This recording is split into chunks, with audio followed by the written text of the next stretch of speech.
Hola, ¿qué tal? Bienvenidos sean todos a este Congreso Internacional de Investigación, donde estaremos abordando algunas propuestas que argumentan las innovaciones educativas y buenas prácticas en educación. Me permito iniciar agradeciendo a las autoridades de la Universidad Pedagógica Experimental Libertador de Venezuela y por supuesto a los organizadores de este evento por concederme el espacio como conferencista internacional a razón de debatir y construir un espacio colectivo que tribute realmente a la propuesta que vengo a presentarles, centrándose esta en lo que es la sistematización de experiencia y buenas prácticas educativas como clave para la innovación curricular en el aula. Me permito presentarme, soy el doctor Eduardo Atencio, miembro de la Red Internacional sobre la Enseñanza de la Investigación en Panamá. Iniciar el recorrido de este encuentro virtual implica repensar la forma, la manera en cómo los docentes universitarios abordamos, construimos, comprendemos y por ende transformamos el hecho educativo universitario. Desempeño que por supuesto reapunta a la implementación de ciertos métodos y ciertas técnicas que conduzcan a la construcción de nuevas realidades y que por supuesto propenda al desarrollo de un nuevo discurso académico que por supuesto también se vea correspondido en la medida de las nuevas exigencias y tendencias que la globalización, la sociedad del conocimiento y esta era digital cada día nos exigen.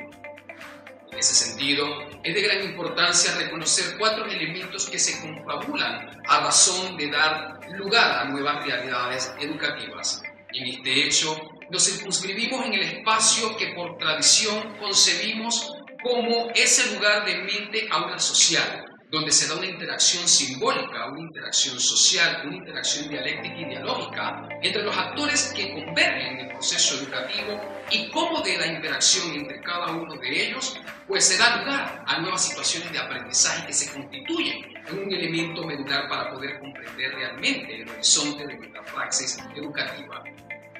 Por ello que los docentes universitarios debemos volver la mirada a la necesidad de emplear lo que es la promoción de nuevos escenarios de aprendizaje centrados en el pensamiento divergente lateral y en otras estrategias que permitan sustraer de las experiencias personales de cada uno de los actores del proceso educativo realmente todo lo que tiene que ver con los significados de cómo ellos propenden en el desarrollo de las actividades didácticas que nosotros como docentes abordamos y cómo curricularmente esto permite que se dé una fluctuación entre todos los componentes que configuran este hecho a razón de utilizar y de implementar el religaje como una estrategia que produce nuevos cambios, nuevos horizontes y nuevas formas de ver y concebir la realidad, siempre partiendo de elementos medulares como son las voces activas de los participantes y protagonistas activos del hecho educativo.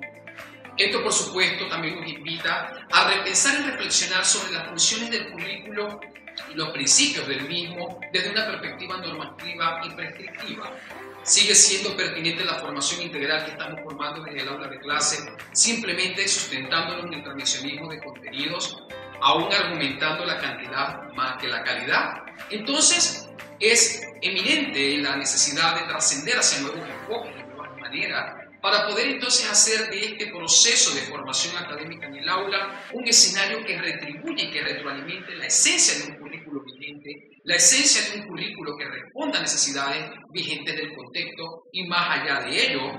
pues también al mercado laboral ocupacional, pero también a las necesidades, a las potencialidades, a las capacidades de cada uno de los estudiantes, quienes son convincentes de sus propios deseos de autorrealización personal, de desarrollo personal en cuanto a lo que se refiere a la creatividad y en función a lo que son las necesidades especiales que estos presentan en cuanto al logro y satisfacción en función de la búsqueda de metas y logros. Otro elemento también importante que hay que reconocer es lo que está asociado a PERCEP con el desarrollo de competencias investigativas dentro del aula, proceso que permite no solo la producción del conocimiento científico o tecnológico, sino que también permite una aproximación a la resolución de problemas de ese contexto que bien refería hace instantes, y adicionado a ello, al desarrollo de capacidades analíticas, comunicativas, inquisitivas, observacionales, que también se condensan en un producto o un proceso lógico de pensamiento que busca configurar una nueva realidad a partir de nuevos mecanismos emergentes, donde la realidad no es determinada, donde la realidad emerge en función de la convivencia y la interacción de los actores, y en función de ello se configuran nuevos significados que se traducen en un discurso academicista vigente frente a la contextualización de donde se aborda el hecho didáctico universitario. Todo ello, por supuesto, trae al centro la necesidad de implementar la sistematización de experiencias y las buenas prácticas educativas en la clase. Si bien es cierto, los docentes por funciones administrativas o algunas otras limitantes, tal cual todos los conocemos, nos dedicamos a la planificación de secuencias didácticas operativas que conducen al logro de ciertas competencias y criterios de desempeño, a razón de evidenciar los niveles de dominio que nuestros estudiantes puedan presentar o manifestar en torno al área de formación o en torno a las unidades de competencia que hemos preestablecido. Sin embargo, nuestro deseo con esta presentación trasciende abordar nuevos mecanismos que hagan de ese proceso de formación integral un escenario para que converjan todos los actores en función de la fluctuación de todos los significados que emergen de sus convivencias en el aula, se construya una nueva ruta y que el docente pues se empodere de procesos y mecanismos que le permitan realmente sistematizar la experiencia en función de una ruta operativa lógica y que por supuesto condense la vivencia y que no queden esos, hallazgos o esos significados como dislates teóricos simplemente impregnados en el saber que se construyó desde la disciplina en particular. Es por ello que se presenta en esta ocasión una primera premisa centrada en esa transición que debe existir entre los datos y el significado, entendiéndose como una estrategia para un nuevo discurso académico y la teorización del hecho educativo. Es decir, hacer del ejercicio didáctico y de las habilidades didácticas que como docente abordamos en el aula de clase un espacio no solamente para generar el aprendizaje, sino en función de esta generación de aprendizaje y la producción del conocimiento, se aproxime a una teorización conforme a los elementos y rasgos que ella implica como un mecanismo de investigación, como un método para hacer investigación, incluso como lo refieren algunas posiciones teóricas, y hacer de ella también un escenario que permita dar explicaciones a la realidad que sucede en el aula de clase y que por supuesto permita nutrir la esencia de un currículo vivo en todo el sistema educativo. Es por ello que la configuración y legitimación de la realidad educativa debe responder en primera instancia al reconocimiento de ciertos aspectos que en algunos casos son predeterminados por el currículo normativo y otros que son emergentes dado el relegaje de situaciones que van sucediendo y que se van manifestando en el convivir diario entre la interacción del docente, el estudiante, el contexto, los datos y el significado, permitiendo entonces de tal manera concebir una nueva realidad desde los participantes que están inmersos en la situación de enseñanza-aprendizaje. Y para configurar y legitimar realmente la realidad educativa desde nuestra praxis en el aula de clase, es importante tomar en consideración los siguientes 9 aspectos que les compartiré a continuación. El primero de ellos apunta a reconocer la pertinencia de qué es una buena práctica educativa y en función de ello brindarle el tratamiento correspondiente para lograr comprender y poder lograr el acercamiento que se necesita para alcanzar realmente la transferencia de ese conocimiento que en el seno del aula se ha generado. En una segunda instancia tenemos la definición de o los eventos que pretendemos sistematizar, que didácticamente se han configurado como una actividad quizás, pero que por supuesto su intencionalidad trasciende a partir de insumos que brindan algunas connotaciones que pudiesen llegar a un proceso que estructural y funcionalmente configure un pensamiento sistémico, complejo, dialógico incluso, y hasta dialéctico si se quiere, a razón de poder entonces argumentar cómo el significado recobra su propia esencia en función de la interacción que se da entre cada una de las entidades que se van manifestando en ese diario convivir en el aula de clase.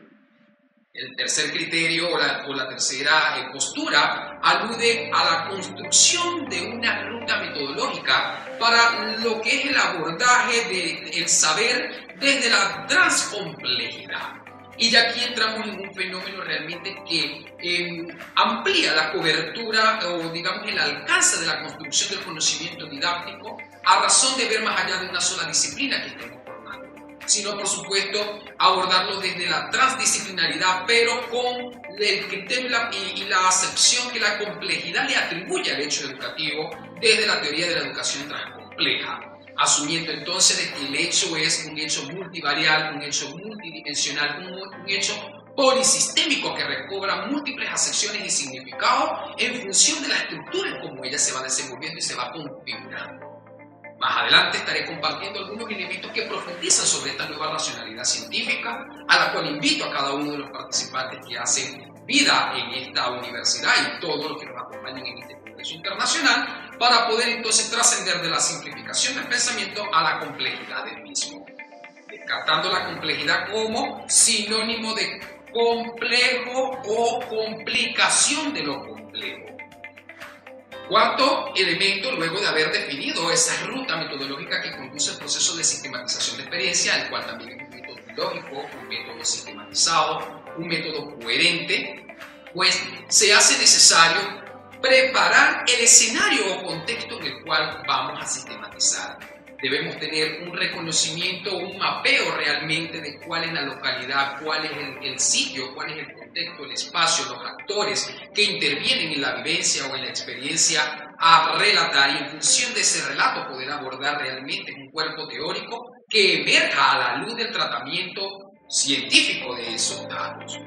Muchos docentes universitarios tememos a la sistematización de experiencia, para algunos carece de validez y de fuentes de credibilidad. Sin embargo, se ha demostrado como un estadio de investigación, un tipo de investigación. Otros lo definen como niveles, otros lo definen como lógica de pensamiento, otros lo definen como métodos. Pero al final es un ejercicio que va acompañado de la hermenéutica que el docente efectúa en cada fase del desarrollo didáctico en el aula de clase. Por lo tanto, si planificamos didácticamente una actividad en función de unos contenidos o competencias para unos logros a evidenciar, lo lógico es que ese discurrir a través de la lógica metodológica desarrolle una ruta consona y pertinente para poder demostrar cuál fue el hallazgo final y las experiencias significativas que fueron emergiendo y que contribuyen a la configuración de un discurso totalmente contextualizado en atención a las necesidades del grupo atendido, en atención a las necesidades de la institución, en atención a las necesidades del mismo docente y de la colectividad en general.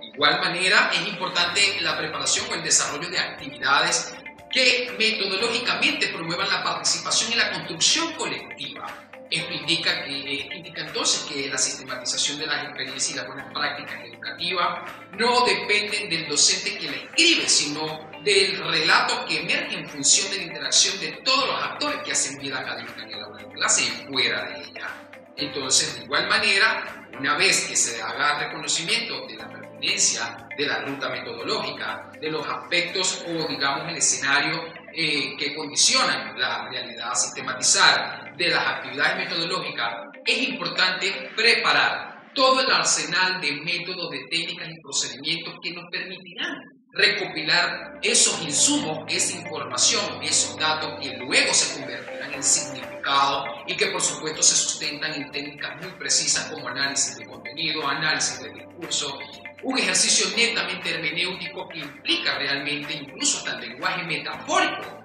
para poder descifrar realmente qué comprensión o qué visión tiene el estudiante frente a la realidad o el objeto didáctico que se está estudiando y cómo de él emerge en un proceso de teorización, entendiéndose el proceso de teorización o el nivel de teoría pues más, digamos, de menor complejidad, referido realmente a lo que es la configuración de una nueva visión o de una construcción de un objeto mental, simbólico, cultural o social. Por supuesto que luego de recopilar esa información se debe realizar el abordaje del proceso de teorización, un proceso que busca darle mayor credibilidad y validez al proceso de transferencia de este contenido, sustentado en autores como Miguel Martínez Miguel, por mencionar algunos de nuestros epistemólogos venezolanos, que en paz descanse, honor a su memoria, el cual pues se evidencia a través de 4 fases o de 4 etapas, donde se aborda la categorización propiamente dicha, la estructuración de esas categorías a través de estructuras algorítmicas y otros elementos que permiten la categorización y subcategorización, la contrastación, también conocida como proceso de triangulación de fuentes, de métodos y entre otros tipos que han surgido a lo largo del ejercicio metodológico, y finalmente la contrastación y la teorización como tal lo estaba mencionando, a razón de que todo ello contribuye a la configuración del nuevo discurso del cual estoy haciendo mención como resultado de una sistematización de experiencia y buena práctica educativa. Finalmente, se debe asumir ese discurso como un mecanismo para retroalimentar el hecho didáctico y que sea el docente consciente de la necesidad de las voces que expresaron esos estudiantes y en función de ello vaya reivindicando su desarrollo en función a la academia con pertinencia que responda a la necesidad de ese contexto desde una perspectiva multidimensional, más no bidireccional. Y allí entonces, finalmente, emerge una nueva identidad del discurso académico tal cual como se hace mención, y por supuesto es un discurso que emerge del aula de clase, pero que en muchas situaciones se disipa por, digamos, responsabilidades administrativas, por limitaciones de tiempo o por poco interés o conocimiento con respecto a este método tan singular que permite hacer de nuestro ejercicio diario un proceso necesario para sistematizar la experiencia o la buena práctica que he venido desarrollando con mis estudiantes, pero desde una perspectiva centrada en el registro, la recopilación de la información, la filtración, la categorización y todo un proceso de contrastación entonces que permita generar estos nuevos significados a la luz de un currículo emergente. Un currículo emergente que por supuesto se sustenta en una innovación centrada en la, digamos, vinculación de nuevos elementos que propendan al desarrollo de la formación integral del ser, competente, idóneo y que sea capaz realmente de presentarse con disposición al reconocimiento de realidades que van emergiendo y que cada una se constituye en entidad, siendo ella una esencia particular para un estudiante y para otro según su propio estilo de aprendizaje, según su propia necesidad, según su propia potencialidad y capacidades. Hablando entonces de innovación curricular, es importantísimo reforzarla a ella como fuente de renovación en el macrocurrículo, en el mesocurrículo y en el microcurrículo. En esta primera, digamos, premisa se sustenta la innovación, digamos, en el macrocurrículo como esa fuente inductiva que desde el aula de clase retroalimenta y argumenta la razón del por qué debemos armonizar los modelos, en este caso curriculares vigentes que tenemos en las universidades, a razón de que ellos obedezcan a las nuevas tendencias educativas en la era de la transformación digital. Y para ello es importante reconocer entonces el religaje de las múltiples situaciones que se van manifestando y que se van propiciando a partir de elementos que para algunos son conocidos y para otros desconocidos, donde la incertidumbre juega un rol predominante en el proceso de construcción didáctica.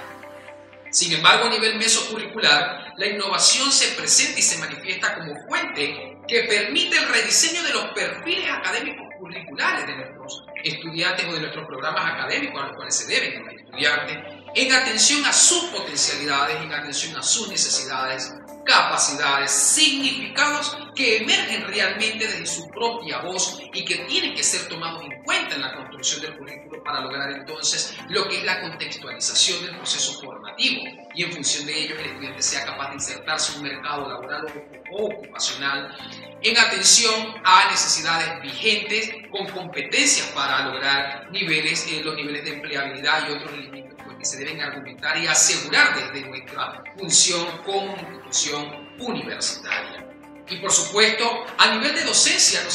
nos circunscribimos en la innovación curricular en el aula de clase, entendiéndose entonces como la ejecución del microcurrículo, que son todas aquellas técnicas, planes, procedimientos, estrategias formativas que realmente van a propender a la formación de ese proceso formativo integral del ser. Y ello debe obedecer entonces a la validación in situ de lo que se ha teorizado en búsqueda de realmente involucrar a cada uno de estos actores en el proceso de construcción que va a vincularse al desarrollo de esa formación integral y por ende a lo que es el logro de las competencias que estamos deseando. Entonces se debe entender la sistematización de experiencias y las buenas prácticas educativas como un elemento de innovación curricular que en el seno del aula de clase nos permita retroalimentar nuestra propia didáctica, nuestro propio estilo o forma de cómo abordamos la construcción de la realidad en función de esa voz activa de todos los actores. Es decir, que a medida que van emergiendo nuevas situaciones, se va presentando un religaje de nuevos fenómenos que no conocíamos y que deben ser incorporados en la práctica a razón de la teorización,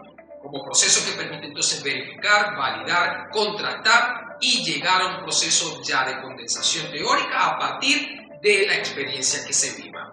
Esto, por supuesto, que nos invita a reflexionar entonces sobre la teorización de una nueva racionalidad emergente, entendiéndose y asumiéndose como la tropicalización de muchos constructos teóricos que son, digamos, descabellados, traerlos de otros contextos y adaptarlos a situaciones que no propenen y que no se corresponden realmente a lo que estamos buscando formar con nuestros estudiantes, dado que las características contextuales de cada uno de los estudiantes son particulares tal cual como todos sabemos. Entonces, esa tropicalización o contextualización de los modelos teóricos, de los constructos, las aproximaciones, como muchos los han denominado, pues tiene que ver realmente con un principio que buscamos en toda esta América del Sur, en la región, y tiene que ver con la descolonización del pensamiento pedagógico. Hemos llegado al punto de decir, basta la replicación teórica, a la adaptación esforzada de modelos que no responden a nuestra propia realidad coyuntural, sociohistórica y cultural. Por lo cual la invitación se hace en este momento es realmente hacer de la sistematización de experiencia un método que complemente mi praxis didáctica en el aula y que de ella emerja entonces un nuevo significado y que este se traduzca en un discurso académico que revele realmente la esencia de la interacción docente, estudiante, datos, significados en el medio o contexto en el cual ella se desenvuelve. Y hablar de una nueva racionalidad emergente implica entonces abordar un poco las tendencias posmodernas desde una perspectiva, desde la investigación, porque realmente el proceso de sistematización de experiencias se asume también como un método para hacer investigación y producir teorización, que si se quiere es un producto de la investigación en un estadio o nivel explicativo. Sin embargo, hay quienes lo asumen desde un estadio descriptivo a partir de las bases conceptuales que se construyen en un proceso metodológico, pero que en este momento se lleva y se religa con lo que es la situación didáctica en el aula de clase, donde el docente combina técnicas e instrumentos tanto para desarrollar las secuencias operativas planificadas, pero a su vez sistematizar los logros que se van alcanzando a razón de utilizar una ruta específica con pasos bien determinados y que conduzca realmente a la teorización como resultado final de esa situación de aprendizaje, lo cual puede bien evidenciarse a través de un producto sustentado en un portafolio de investigación, puede sustentarse también a través de una wiki, a través de un ensayo, artículos, revistas, libros electrónicos y otros procesos que realmente incrementen la productividad del estudiante universitario y no solo lo vea desde la perspectiva academicista o de docencia, sino que se articule y se dé cuenta entonces a la gestión de las funciones integrales de docencia, de investigación y de extensión. Entonces, volver la mirada a lo que es la investigación desde la perspectiva emergente como tendencia en la posmodernidad nos invita un poco a asumir el abordaje que se da entre la estructura y la relación de cada uno de los elementos que configuran el todo, donde por supuesto no existe la linealidad, se da o se manifiesta la recursividad entre todas las entidades o componentes que constituyen el todo. El hecho se maneja a partir de la incertidumbre, el azar y la retroacción entre cada uno de los elementos que permiten generar nuevas estructuras que bifurcan la realidad educativa y dan origen a una nueva que desconocíamos. Por lo tanto, la sistematización de experiencias debe concebirse como un escenario tal cual lo vengo diciendo desde un inicio, una herramienta, un método que por supuesto se basa sobre lo que ya ha sucedido y ha acontecido en el aula de clase y que luego vamos a teorizar. No existe sistematización de experiencia que vaya a la inversa. Teorizo y luego relato la vivencia, porque entonces no estaríamos trabajando sobre la convivencia y la construcción colectiva que se dio en el escenario de formación, sino que estaríamos trabajando a una investigación documental precipitada, regulada sobre lo que el mismo metodológico tradicionalmente nos ha brindado, nos ha postulado a través de la ciencia clásica tradicional. De igual manera, esta tendencia a la cual hablo de la nueva racionalidad científica emergente apuesta a la transdisciplinaridad y complejidad del fenómeno. En implica de que debemos abordar no solamente la situación didáctica desde la disciplina o el contenido que estamos trabajando, sino realmente incorporar los componentes que nutren la esencia de ese fenómeno desde múltiples disciplinas, a razón de lograr desde cada una de sus perspectivas una complejidad del fenómeno que permita entonces no estudiarlo desde una vía direccional, sino multidireccional, polisistémica y multivariada. Todo ello sustentado y argumentado en una lógica dialéctica, implícita entre las partes y el todo, y por supuesto en la esencia de cada una de ellas, reconociendo que a muchos nos cuesta hacer síntesis, muchos nos gusta hacer análisis. Entonces es parte del desarrollo del pensamiento sistémico complejo que va a estar impregnado en cada situación de aprendizaje que como docentes debemos promover con los estudiantes, y que esto lo lograremos a través de estrategias consonas y pertinentes en función a lo que él quiere saber, a lo que él necesita saber, al por qué lo quiere saber, es decir, centrado en lo que es su metacognición, su espacio de autorreflexión del por qué está asumiendo ese reto de aprendizaje y por qué se está enfrentando a esa situación que para algunos, vuelvo a repetir, es conocida, pero para otros sigue siendo desconocida. Por supuesto que todo ello pues recobrará vida en la medida que los bucles recursivos que se manifiestan entre cada componente de interacción en el aula pues nutren en función de otorgarle vida al sistema, y como todo sistema tiene una entrada, tiene un proceso, tiene una salida, dependiendo si son abiertos, si son cerrados, si son lineales. El sistema amerita realmente conservar su esencia para entonces poder interpretar desde la teoría del desorden dentro del orden realmente cómo se reestructura la supervivencia del hombre o del ser en atención a su cosmovisión, cómo él comprende el mundo, cómo accede al mundo, cómo transforma el mundo desde su propio esquema de pensamiento o estilo epistemológico, y en función de ello la acción que de ello propende, y poder entonces lograr la congruencia entre lo que se piensa, entre lo que se dice y lo que se hace. Pues se entiende entonces de que esta propuesta no es la respuesta final. ¿Por qué? Porque desde esta racionalidad científica no buscamos la generalización, buscamos la contextualización del aprendizaje a partir de una teoría tropicalizada, a partir de una teoría singular, a partir de una teoría que indique los rasgos y precisiones realmente de un grupo que exclama y que realmente amerita ser atendido y tratado en función de sus propias particularidades. Bueno, por lo tanto, no es la respuesta, pero es una nueva forma para hacer ciencia desde el aula de clase. Y por ello es el ideario y el camino para encontrar nuevas entidades que aun cuando van emergiendo, para algunos ya existen. ¿Por qué? Porque partimos de preconcepciones, de ideas ya preestablecidas, de esquemas mentales y estructuras ya bien concomitantes, desde el positivismo lógico, y que ameritan reestructurar la forma en cómo pensamos y cómo actuamos frente a la construcción del hecho. Por ello que desde esta perspectiva, la invitación a todo el auditorio, a todos quienes nos acompañan en esta aula virtual, en la transmisión en vivo, por supuesto apunta a lo que es el desarrollo de nuevos patrones para enseñar, nuevas formas de acceder a ese mundo del conocimiento donde el papel se le otorga al estudiante. El docente simplemente se convierte en un mediador, en un puente para lograr el andamiaje, bien lo dice la teoría de desarrollo sociocultural, entre lo que es que alude realmente a lo que el estudiante es capaz de hacer por sí solo y lo que el estudiante es capaz de hacer luego con la ayuda o la transposición que el docente realiza a favor de su proceso de enseñanza-aprendizaje. Todo ello implica entonces configurar, como bien le decía, a nivel metodológico, a nivel de investigación propiamente dicha, realmente una ruta que permita evidenciar la congruencia, consistencia ontoepistemológica que debe existir entre los paradigmas de investigación, los enfoques, los métodos, las metodologías que aplicamos, las técnicas y todos los procedimientos conducentes a la obtención de este proceso. Porque aunque no se quiera, se debe reconocer el producto final de las teorizaciones y el producto final de toda experiencia que se haya sistematizado, realmente como un producto valedero, como un producto científico que genera aporte a un saber y que por generar aporte al saber amerita de legitimación ante una comunidad científica, que por supuesto va a querer, en algunos casos, validarla o no validarla de una perspectiva científica.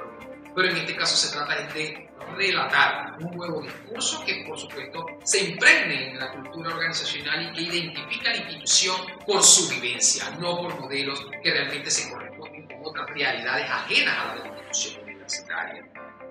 Todo ello, por supuesto, también contempla la complementariedad. La complementariedad, más que como una estrategia o diseño, es como un enfoque para realmente complejizar las realidades de una lógica dialéctica y hermenéutica. Por supuesto, el ejercicio de interpretación, de teorización, basado en la recopilación y registro de datos, permitan entonces comprender nuevos significados y a razón de ello abordar diseños emergentes. Un diseño que se centra en la pluralidad metodológica, una pluralidad que no se casa con un paradigma ni con el otro paradigma, sino que busca la integración de estos a razón de una comprensión tan compleja del fenómeno que se está trabajando. Finalmente, quisiera terminar invitándolos a asumir este pensamiento que refiere: la dicotomía siempre nos conducirá desde la linealidad o la racionalidad acostumbrada. Por lo tanto, les invito a atreverse a romper con los esquemas mentales que en muchos casos han sido impuestos por los sistemas, por la cultura y por la propia sociedad. Es hora, queridos participantes, de asumir entonces la necesidad de emprender nuevas rutas, una ruta que se corresponda con su estilo de pensamiento, con su estilo didáctico, con la forma de cómo aborda y asume el hecho educativo y, por supuesto, cómo hace de la innovación curricular un mecanismo para lograr cambios significativos en el día a día que los docentes universitarios vivimos con nuestros estudiantes, siendo la sistematización de experiencia un eje medular para lograr evidenciar y tropicalizar las teorías que realmente responden a nuestra propia contextualización. Ha sido todo por este encuentro. Muchísimas gracias por la invitación. Saludos cordiales.